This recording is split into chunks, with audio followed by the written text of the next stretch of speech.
बहुत सारे ITI institute को एक प्रॉब्लम फेस करनी पड़ रही है कि एसआईडी पोर्टल पर तो ट्रेनिंग इन प्रोग्रेस में है, मगर स्टेट के पोर्टल पर ट्रेनिंग मार्कशीट अपलोड करने के लिए दिख ही नहीं रहे हैं। तो जब मार्कशीट अपलोड करने के लिए नहीं दिख रहे हैं तो स्टेट उनकी पीआर इन प्रोग्रेस वाली जो रिक्वेस्ट है उसको अप्रूव कैसे करेगा। वैसे मैं आपको बता दूं कि अगर आपने हमारी ये वाली वीडियो ध्यान से देखी होती तो आपको इतनी समस्या नहीं होती, क्योंकि ये प्रॉब्लम आगे आएगी इसके बारे में हमने इस वीडियो में बताया था। लेकिन कोई बात नहीं, अब ये वीडियो जो है आप बाद में देख लीजिएगा, इस वीडियो का लिंक हमने डिस्क्रिप्शन में दे दिया है। अभी हम इस वीडियो में आपको बताएंगे कि आपको बहुत सारे पीआर इन प्रोग्रेस वाले जो बच्चे हैं वो आपको एसआईडी पोर्टल पर तो दिख रहे हैं, मगर स्टेट के पोर्टल पर मार्कशीट अपलोड करने के लिए क्यों नहीं दिख रहे हैं। तो वीडियो बहुत ज्यादा इंफॉर्मेटिव होने वाली है। वीडियो में बताई गई किसी भी जानकारी को मिस मत करिएगा। स्टेट के लॉगिन पर पीआर इन प्रोग्रेस वाले कुछ बच्चे क्यों नहीं दिख रहे हैं, इस समस्या को पहले हमें समझना पड़ेगा। आप सभी लोगों को पता है कि एसआईडी पोर्टल की जो इन प्रोग्रेस वाली रिक्वेस्ट स्टेट के पास आई है उसको अप्रूव करने के लिए स्टेट ने 8 तारीख से 14 अप्रैल तक अपने स्टेट के पोर्टल पर मार्कशीट अपलोड करने की फैसिलिटी दी है। अब जब कुछ बच्चे इन प्रोग्रेस वाले स्टेट के पोर्टल पे दिख ही नहीं रहे हैं तो उन बच्चों की मार्कशीट कैसे अपलोड होगी। अब इस चीज को समझने के लिए पहले हमें ये प्रॉब्लम समझनी पड़ेगी, और इस प्रॉब्लम को समझने के लिए हमें किसी आईटीआई की एसआईडी पोर्टल की लॉगिन आईडी आपको दिखानी पड़ेगी। तो हमने यहाँ आपको जो है एक इंस्टीट्यूट की एसआईडी पोर्टल की लॉगिन आईडी लॉगिन करके आपको दिखाई है। अब देखिए यहाँ पे जो आपको 6 कॉलम्स दिख रहे हैं, इन कॉलम्स के बारे में आपको मैं नहीं बताऊंगा क्योंकि इसके बारे में हमने पहले ही अपनी वीडियो में बता दिया है। तो यहाँ बता के मैं आपका टाइम वेस्ट नहीं करूंगा। अब यहाँ पे मैं केवल 2 कॉलम के बारे में बताऊंगा। देखिए यहाँ पे आपको बच्चे दिख रहे हैं इस इंस्टीट्यूट में कि 7 बच्चे इन प्रोग्रेस हैं, और यहाँ पे जो फील्ड सीट वाला कॉलम है,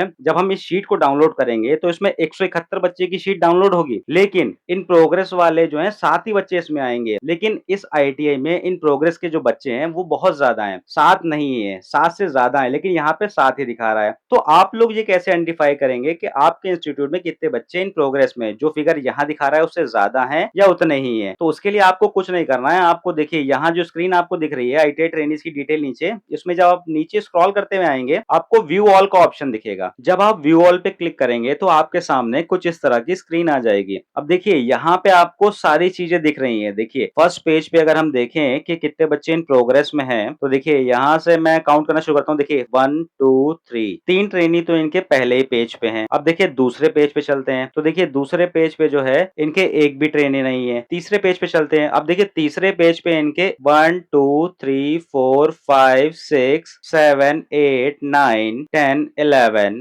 11 ट्रेनी है और 3 ट्रेनी उधर थे। तो टोटल 14 ट्रेनी इनकी इन प्रोग्रेस में है। लेकिन इनकी जो यहाँ पे शीट दिख रही थी डैशबोर्ड में, जैसा कि आपको यहाँ स्क्रीन में दिख रहा होगा, यहाँ पे देखिए 7 ही बच्चे आ रहे हैं। अब ये 7 बच्चों की सूची जो है कहाँ से निकलेगी। जब आप ये शीट डाउनलोड करेंगे तो ये जो हमने अभी आपको 14 बच्चे दिखाए हैं वो 14 बच्चों की सूची नहीं आएगी, यहाँ पे केवल 7 ही बच्चों की आएगी, और बाकी बच्चे जो हैं वहां पे पीआर नॉट जनरेटेड में दिखेंगे। ना तो वो जनरेटेड में दिखेंगे ना वो इन प्रोग्रेस में दिखेंगे। अब इसीलिए ये समस्या आई है, क्योंकि जिस तरह से इंस्टीट्यूट का लॉगिन है उसी तरह से स्टेट का लॉगिन है। अब स्टेट ने जो भी डेटा आप लोग के लिए खोला है वो इसी तरह से रिट्रीव किया होगा जिस तरह से आप लोग की लॉगिन आईडी में दिया गया है। इस तरह से उन्होंने रिट्रीव किया, और जो बच्चे इस शीट में इन प्रोग्रेस में थे वो बच्चे स्टेट पे उन्होंने खोल दिए मार्कशीट अपलोड करने के लिए। अब जब यहीं पे वेरिएशन है कि आईटीआई ट्रेनीज में 14 बच्चे इन प्रोग्रेस में है, लेकिन यहाँ पे जो दिखा रहा है इन प्रोग्रेस में 7 दिखा रहा है, तो बाकी 7 बच्चे कहाँ गए। तो इन इंस्टीट्यूट को 7 ही बच्चे वहां पे जो है मार्कशीट अपलोड करने के लिए दिखेंगे स्टेट के पोर्टल पे, बाकी के 7 बच्चे नहीं दिखेंगे। हो सकता है इनके और भी ज्यादा बच्चे हो, अगर हम इनकी पूरी एक एक पेज देखेंगे तो हमें पता चल जाएगा टोटल इतने कितने हैं, लेकिन हम यहाँ पे आपको शॉर्ट में प्रॉब्लम बताने आए हैं। तो ये प्रॉब्लम इसी वजह से आ रही है, तो इसके लिए आप लोग को चिंता करने की जरूरत नहीं है। स्टेट ने डीजीटी को अब तक अवगत करा दिया होगा इस प्रॉब्लम के बारे में। अब जैसे ही डीजीटी इस प्रॉब्लम को सॉल्व करेगा तो आप लोग के सारे बच्चे स्टेट के पोर्टल पे जो है दिखने शुरू हो जाएंगे, ताकि आप उन बच्चों की जो है मार्कशीट जो है वहां पे अपलोड कर सकें, और स्टेट उन मार्कशीट के आधार पे आप लोग के बच्चे की जो पीआर इन प्रोग्रेस वाली रिक्वेस्ट है उसको अप्रूव कर सके। तो इतना पैनिक होने की जरूरत नहीं है। जब एसआईडी पोर्टल के सॉफ्टवेयर में ही ग्लिच है तो उसमें स्टेट भी कुछ नहीं कर सकता है। अब आप लोग इस चीज को समझिए, जब आप लोग के लॉगिन पे ही डेटा सही नहीं है तो स्टेट के लॉगिन पे डेटा कैसे सही होगा। और जब तक ये डेटा सही नहीं होगा तो तब तक एग्जैक्टली वो बच्चे जो सच में इन प्रोग्रेस में हैं उनकी मार्कशीट अपलोड करने के लिए बहुत सारे बच्चे नहीं दिखेंगे। तो इस प्रॉब्लम को डीजीटी और स्टेट मिलकर जल्दी सॉल्व कर देंगे। आप लोग को जो है परेशान होने की जरूरत नहीं है, बस थोड़ा सा पेशेंस रखिए। देखिए एसआईडी पोर्टल की फैसिलिटी पहली बार करी गई है। जब पहली बार कोई भी सॉफ्टवेयर लॉन्च किया जाता है तो उसमें कुछ ना कुछ प्रॉब्लम्स आती हैं, तो उसके लिए आप लोग को बस पेशेंस रखना है। पेशेंस रखिए, सभी बच्चों का पीआरएन जनरेट होगा और सभी बच्चे एग्जाम में भी अपीयर हो पाएंगे। बस आप लोगों को क्या करना है, आप लोगों को अप टू डेट रहना है स्टेट के द्वारा और डीजीटी के द्वारा, और हमारे द्वारा जो भी इंफॉर्मेशन आप लोग को दी जाती है उसको टाइम बाय टाइम देखते रहिए। अगर आप लोग की क्यूरी रहती है कि आप लोगों को डीजीटी या स्टेट के द्वारा या हमारे द्वारा इंफॉर्मेशन टाइम से नहीं मिल पाती, तो उसके लिए आप क्या कर सकते हैं, हमारे व्हाट्सएप चैनल को भी ज्वाइन कर सकते हैं, जिसमें हम सबसे पहले जो है आपको अपडेट करते हैं। जो भी जो है न्यूज़ स्टेट से या डीजीटी से आती है, जो भी सर्कुलर जारी होता है, उसको सबसे पहले हम वहाँ पे अपडेट कर देते हैं। क्योंकि वीडियो बनाने में थोड़ा समय लग सकता है, लेकिन हम उसकी जो इन्फॉर्मेशन वहाँ पे दे देते हैं कि डीजीटी ने या स्टेट ने आपको ये फैसिलिटी दी है, तो आपसे कभी भी कोई इन्फॉर्मेशन मिस नहीं होगी। तो होप आप लोग को समझ में आ गया होगा कि क्यों जो है कुछ बच्चे पीआर इन प्रोग्रेस में एसआईडी पोर्टल पे थे, लेकिन उसके बाद भी स्टेट पे मार्कशीट अपलोड होने के लिए नहीं दिख रहे थे। थोड़ा-सा पेशेंस रखिए, आपकी ये प्रॉब्लम भी जो है जल्द ही सॉल्व हो जाएगी। तो वीडियो को अभी तक लाइक नहीं किया है तो वीडियो को लाइक करिए, और ऐसे ही आईटीआई से रिलेटेड और एसआईडी पोर्टल से रिलेटेड और भी इन्फॉर्मेटिव वीडियोस को देखने के लिए आईटीआई के ज्ञानी को सब्सक्राइब करना मत भूलिएगा, अगर आपने अभी तक नहीं किया है। बहुत सारे लोग क्या कर रहे हैं, वीडियोस तो देख रहे हैं लेकिन सब्सक्राइब नहीं कर रहे हैं, ऐसा मत करिए। अगर आप लोग सब्सक्राइब नहीं करेंगे, कोई इन्फॉर्मेटिव वीडियो आएगी, नोटिफिकेशन आपके पास आएगा नहीं और आपकी इन्फॉर्मेशन मिस हो जाएगी। और अगर आपको लगता है कि कोई इंस्टीट्यूट या कोई ट्रेनी आईटीआई या एसआईडी पोर्टल से रिलेटेड किसी समस्या से गुजर रहा है, तो उन तक आप हमारी वीडियोस को और हमारी कॉन्टैक्ट डिटेल को जरूर शेयर करिए, ताकि उनकी प्रॉब्लम के लिए हम बेटर गाइडेंस प्रोवाइड कर सकें। तो मिलते हैं किसी नेक्स्ट इन्फॉर्मेटिव वीडियो में, जो आप लोगों के लिए और भी ज्यादा इन्फॉर्मेटिव होगी।